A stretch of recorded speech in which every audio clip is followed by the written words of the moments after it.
2, 1 now।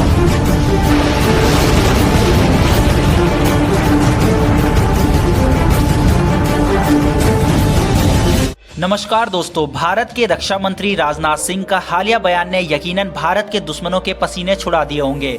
कल मैं एक खबर लेकर आया था जिसमें मैंने बताया था कि डीआरडीओ ने पिनाका मिसाइल का सफल परीक्षण किया है, लेकिन जिस तरह से भारत का रिसर्च ऑर्गेनाइजेशन और डीआरडीओ एक के बाद एक परीक्षण कर रहा है, उससे तो ऐसा ही लगता है मानो डीआरडीओ की गाड़ी का ब्रेक फेल हो गया हो और एक के बाद एक सफल परीक्षण कर रहा है। इससे पहले डीआरडीओ ने इसी सप्ताह रुद्र मिसाइल का परीक्षण भी किया था, लेकिन इसी बीच भारत की नौसेना ने एक बहुत बड़ी खबर दी है। भारत ने आईएनएस विक्रांत, जो कि पूरी तरह स्वदेशी एयरक्राफ्ट कैरियर है, उसको बना लिया है। इसी आईएनएस विक्रांत कैरियर पर खड़े होकर राजनाथ सिंह ने चीन को ललकारा है और भारत की नौसेना की ताकत से ड्रैगन को अवगत कराया है। आईएनएस विक्रांत को इसी साल ट्रायल के लिए समुद्र में उतारा जाएगा। इस बात की पूरी उम्मीद है कि 2022 तक ये भारत की नौसेना का अभिन्न हिस्सा बन जाएगा। सबसे खास बात यह है कि यह एयरक्राफ्ट कैरियर पूरी तरह स्वदेशी है, जो कि भारत के लिए गर्व की बात है।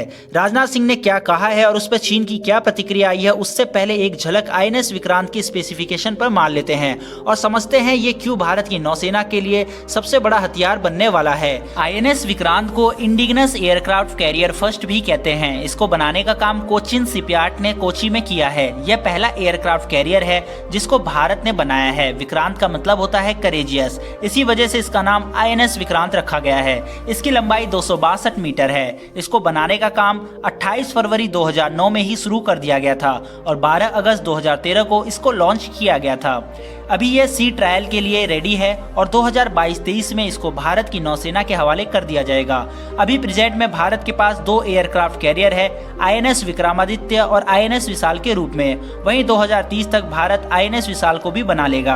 वहीं हमारा पड़ोसी मुल्क चाइना के पास 6 एयरक्राफ्ट कैरियर है, लेकिन सर्विस में भारत की तरह ही एयरक्राफ्ट कैरियर उसके पास भी 2 ही हैं। वहीं पाकिस्तान के पास एक भी एयरक्राफ्ट कैरियर मौजूद नहीं है। भारत की नौसेना विश्व में 5वें नंबर पर आती है, लेकिन भारत के रक्षा मंत्री राजनाथ सिंह ने एक बड़ा बयान देते हुए कहा है कि आने वाले कुछ सालों में भारत की नौसेना टॉप 3 देशों में शामिल हो जाएगी।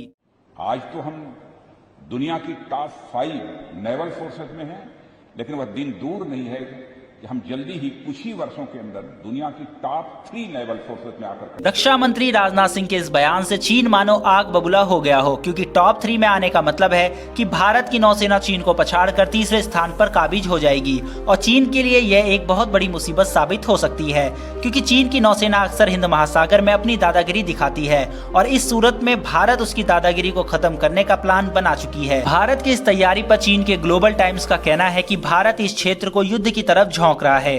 भारत की नौसेना की बढ़ती ताकत चीन ही नहीं बल्कि एशिया के कई देशों के लिए खतरा साबित हो सकती है। भारत अनावश्यक तरीके से दूसरे मुल्क की सीमा पर अतिक्रमण करता है। चीन के ग्लोबल टाइम्स का यह बयान चीन के डर को जाहिर कर रहा है और ऐसा हो भी क्यों ना, भारत पिछले कुछ सालों में अपनी फौज की ताकत को 2 गुना कर चुका है। आईएनएस विक्रांत से पहले चाहे राफेल हो या रूस से आने वाला S-400 डिफेंस सिस्टम, चीन इस समय भारत की ताकत से घबराया हुआ है। अगर आपने यह वीडियो यहाँ तक देखी है तो हमारी नौसेना और डीआरडीओ के लिए कमेंट बॉक्स में जय हिंद अवश्य लिखिएगा और हमारी आने वाली वीडियो के लिए चैनल को सब्सक्राइब करके बेल घंटी को दबा दीजिएगा। इससे हमारी आने वाली वीडियो आप तक पहुंच जाएगी। फिलहाल के लिए मुझे दीजिए इजाजत, फिर मिलेंगे एक नई वीडियो के साथ। धन्यवाद, जय हिंद।